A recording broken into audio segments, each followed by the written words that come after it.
شيخنا الشيخ علي سمتر حسن إيوه انتي أنك جارة إن شاء الله تعالى تاريخ ذي الشيخ يحواشيس شيخ أولا مقعيسو وحوي الشيخ علي السمتر حسن عبد الله أما عبد الله متكي هذا حديث بورتوين هو يدي سوحل ليه جري سموات جامع بالليجر هو يدي سوحل لدلتي نيل أورنجري وهلي جري وهلي جامع الأورنجري والشيخ أنا قبل لورق سيانكسو جاري وآخر عمري يجوا بتشري الشيخ حسين وهلي الأورنجري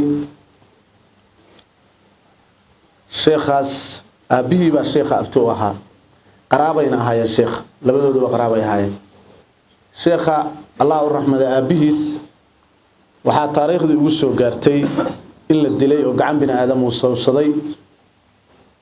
وغيريديسا أي صوابو أهيد إلا الدلي شيخ أبيهس الله الرحمة سمتر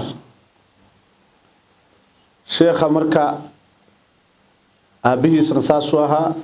هو يدي نساسا الليجي لبدو دونا قرابي هاي ويسكو دوين شيخ ويس أبيهس شيخ علي سمتر حسن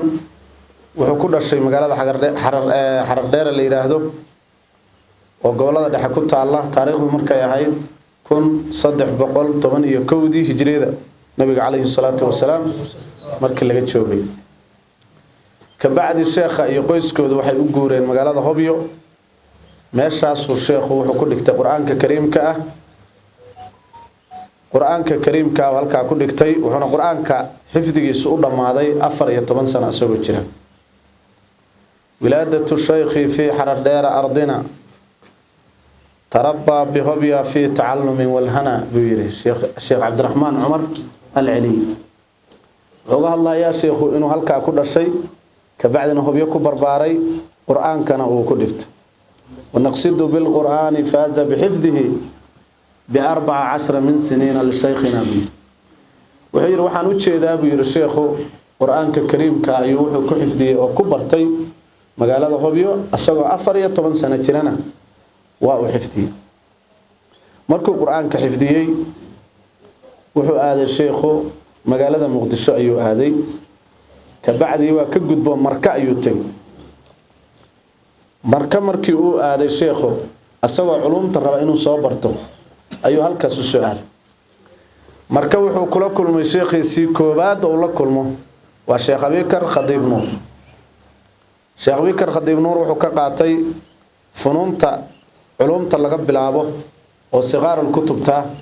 iyo ijaazada dariiqada silkiga Sheekh Abdul Qaadir al-Jilaani uu ka qaatay Sheekh Abikar Khadiib Nuur